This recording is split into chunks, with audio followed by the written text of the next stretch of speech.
दोस्तों, राजा विक्रमादित्य अक्सर रात में वेश बदलकर अपनी प्रजा के हालात जानने निकलते थे। वह अपने सच्चे प्रेम से भरे दिल के साथ सड़कों पर घूमते थे। एक रात जब वह अमृत बेला में घूमते हुए शहर के चक्कर लगा रहे थे, उन्होंने देखा कि एक युवा लकड़हारा एक पेड़ पर चढ़ रहा है। उसकी आंखों में जीवन की आशा और मेहनत की चमक थी।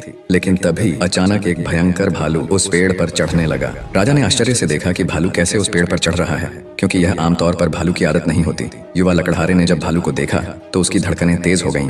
डर के मारे उसने पेड़ की शाखा छोड़ दी और सीधे धरती पर गिर पड़ा। उसकी जान चली गई। वहीं भालू ने पेड़ से नीचे उतरते ही अपनी असली पहचान बदल ली और एक खूबसूरत लड़की का रूप धारण कर लिया। राजा विक्रमादित्य दूर से यह नजारा देख रहे थे। उनका मन जिज्ञासा से भर गया। वह सोचने लगे, यह लड़की अब क्या करेगी। कुछ ही समय बाद राजा के दो सैनिक जो रात की गश्त पर थे वहां पहुंचे। संयोगवश वे असली भाई थे। छोटे भाई की नजर जब उस खूबसूरत लड़की पर पड़ी तो उसने बड़े भाई से कहा, भाई देखो कितनी सुंदर लड़की बैठी है, मुझे तो शादी करनी है। बड़े भाई ने कहा, नहीं, जब तक मैं हूं तुम उससे शादी नहीं कर सकते, मुझे पहले उसका हाथ मांगना चाहिए। छोटे भाई ने तुरंत विरोध किया, मैंने उसे पहले देखा है इसलिए मैं उससे शादी करूंगा। दोनों भाइयों के बीच बहस बढ़ गई। अंततः बड़े भाई ने सुझाव दिया, हम क्यों ना उससे पूछें, जो भी उसे पसंद आएगा वह उससे शादी कर लेगा। जब दोनों भाई उस खूबसूरत लड़की के पास पहुंचे, बड़े भाई ने पूछा, हे सुंदरी, तुम कौन हो और यहाँ क्या कर रही हो। लड़की ने जवाब दिया, मैं पास के गांव में रहती हूँ और अपने पति की खोज में इस जंगल में घूम रही हूँ। छोटे भाई ने पूछा, तुम्हारा पति कहाँ है, अगर तुम चाहती हो तो हम तुम्हारी मदद कर सकते हैं। लड़की ने मुस्कुराते हुए कहा, मैं अभी अविवाहित हूँ और एक योग्य व्यक्ति की खोज में हूँ। छोटे भाई ने गर्व से कहा, हम दोनों भाई अभी अविवाहित हैं, तुम चाहो तो किसी एक से शादी कर सकती हो। लड़की ने एक शर्त रखी, मैं उससे ही शादी करूंगी जो तुम दोनों में से सबसे बहादुर और शक्तिशाली होगा। ये सुनकर दोनों भाइयों में लड़ाई शुरू हो गई।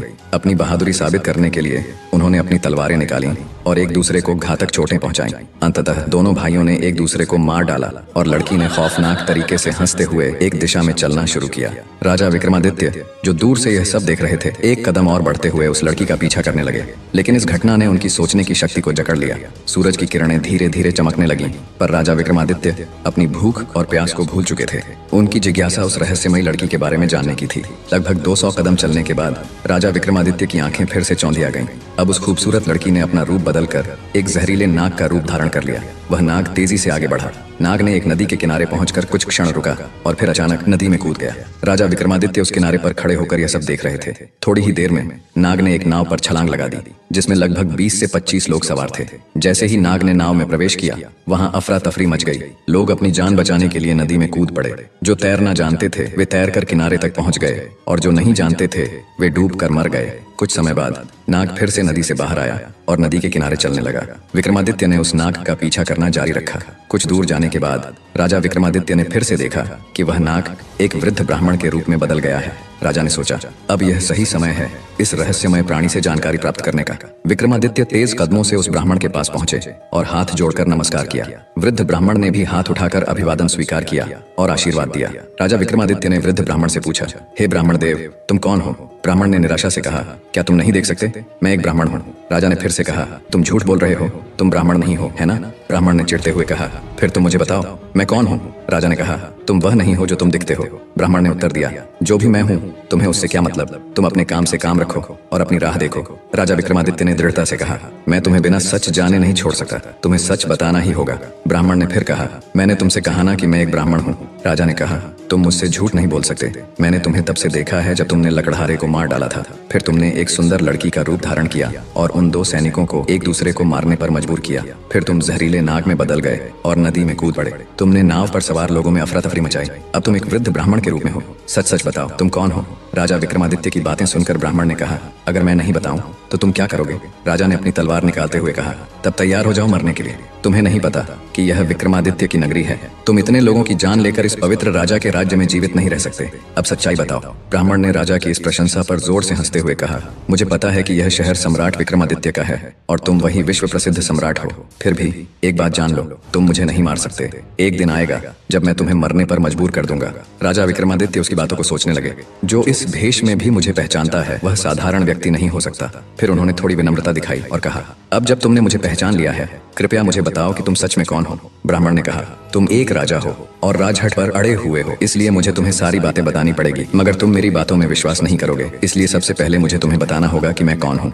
तो हे राजा, ब्राह्मण ने कहना शुरू किया, अब ध्यान से सुनो कि मैं कौन हूँ और तुम्हारी राजधानी में क्यों आया हूँ। मेरा नाम काल है। तुम जानते हो कि इस दुनिया में जन्म लेने वाले सभी जीवों की मृत्यु निश्चित है, इसलिए इस भूमि को मृत्यु लोक भी कहा जाता है। जब कोई जीव माँ के गर्भ में आता है तो सब कुछ बनने के बाद आत्मा उसमें प्रवेश करती है और जीवन जागृत होता है। इसी समय उसके मृत्यु का समय, स्थान और परिस्थितियां भी सृष्टिकर्ता द्वारा निर्धारित की जाती हैं। हे राजा, ब्राह्मण ने आगे कहा, तुम जानते हो कि चित्रगुप्त हर जीव की जीवन और मृत्यु का रिकॉर्ड रखते हैं। जब किसी जीव की मृत्यु का समय आता है तो वह धर्मराज को सूचित करते हैं। अब चूंकि सभी जीवों की मृत्यु और मुक्ति का विभाग भगवान शिव के पास है, इसलिए धर्मराज भगवान शिव से अनुमति मांगते हैं कि उस जीव को मृत्यु दी जाए। जब भगवान शिव अनुमति देते हैं तो धर्मराज मुझसे यानी काल से कहते हैं कि जाओ और उस व्यक्ति की जान ले लो, तब मैं इस मृत्यु लोक में आता हूँ। ब्राह्मण ने अपनी बातें जारी रखी। मुझे पता होता है कि कौन जीव कब, कहाँ और किन परिस्थितियों में मरेगा।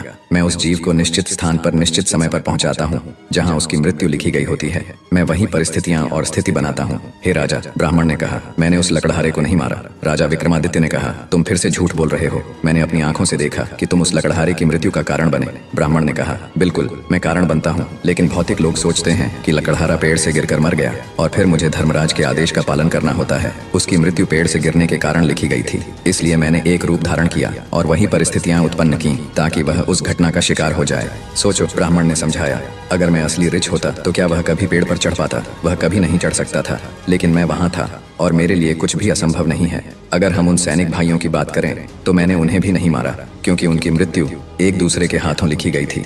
इसलिए मैंने उनके लिए एक सुंदर लड़की का रूप धारण किया। नाव में जो कुछ लोगों की मृत्यु डूबने के कारण हुई, उनकी मृत्यु भी इसी तरह लिखी गई थी। इसके लिए मुझे भयानक नाग का रूप धारण करना पड़ा और उस नाव में जाना पड़ा। ब्राह्मण ने राजा की ओर देखा और कहा, हे राजा, मुझे लगता है कि अब तुम समझ गए होगे कि मैं कौन हूँ और क्यों आया हूँ, और तुमने यह भी समझ लिया होगा कि समय, स्थान और परिस्थितियों का भौतिक जीवन में कितना महत्वपूर्ण रोल होता है। राजा विक्रमादित्य ने काल के रूप में उपस्थित बूढ़े ब्राह्मण की बातें ध्यान से सुनी और उनके चेहरे पर गंभीरता छा गई। काल ने कहा, हे राजा, अब मैं जा रहा हूँ। राजा विक्रमादित्य ने विनम्रता से कहा, हे कालदेव, आपने मुझे बहुत अच्छी जानकारी दी है, जिसके लिए मैं आपका धन्यवाद करता हूँ। कृपया जाने से पहले मेरा एक और सवाल का जवाब दें। काल ने कहा, पूछो, जो भी पूछना है जल्दी पूछो, क्योंकि मेरे पास यहाँ रहने का ज्यादा समय नहीं है। राजा ने पूछा, कृपया बताएं कब और कहाँ और कैसे मेरी मृत्यु होगी। कालदेव ने उत्तर दिया, हे राजेंद्र, मैं तुम्हें बता सकता हूँ कि तुम कहाँ और कैसे मरोगे, लेकिन कब मरोगे यह नहीं बता सकता। राजा विक्रमादित्य ने आश्चर्य से पूछा, हे कालदेव, मृत्यु का समय बताने में तुम्हारी क्या आपत्ति है? काल ने गंभीरता से कहा, हे राजा, अगर मैं तुम्हें समय पहले से बता दूं तो तुम इसी पल से चिंता करने लगोगे, और तुम जानते हो चिंता चिता के समान होती है।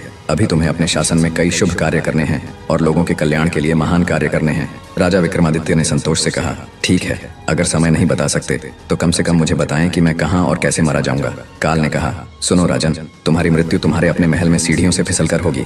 यह सुनकर राजा विक्रमादित्य की आंखें चौड़ी हो गईं। काल ने अपनी बात कहकर तेजी से एक दिशा में चलना शुरू किया और कुछ दूरी पर वह अदृश्य हो गया। अब तक सूर्यदेव भी अस्त हो चुके थे और चारों ओर अंधेरा छा गया था। राजा विक्रमादित्य अब शारीरिक और मानसिक रूप से थक चुके थे। अपने मन में गहरी सोच के साथ उन्होंने तेज कदमों से अपने महल की ओर बढ़ना शुरू किया। दोस्तों, आज की कहानी ने हमें एक गहरे सत्य से अवगत कराया कि काल किसी का इंतजार नहीं करता। चाहे राजा विक्रमादित्य हो या हम, हर किसी के जीवन में समय और परिस्थितियों की महत्वपूर्ण भूमिका होती है। इसलिए जीवन को संजीवनी की तरह जिए और हर पल का सम्मान करें। अगर आपको हमारी यह कहानी पसंद आई हो तो कृपया वीडियो को लाइक करें, अपने विचार कमेंट में शेयर करें और हमारे चैनल ट्रू प्रसंग को सब्सक्राइब करना न भूलें। याद रखें, हर दिन एक नया अवसर है, इसे बेकार मत जाने दें। आपका धन्यवाद और अगले वीडियो में फिर मिलेंगे। जय श्री कृष्ण, राधे राधे।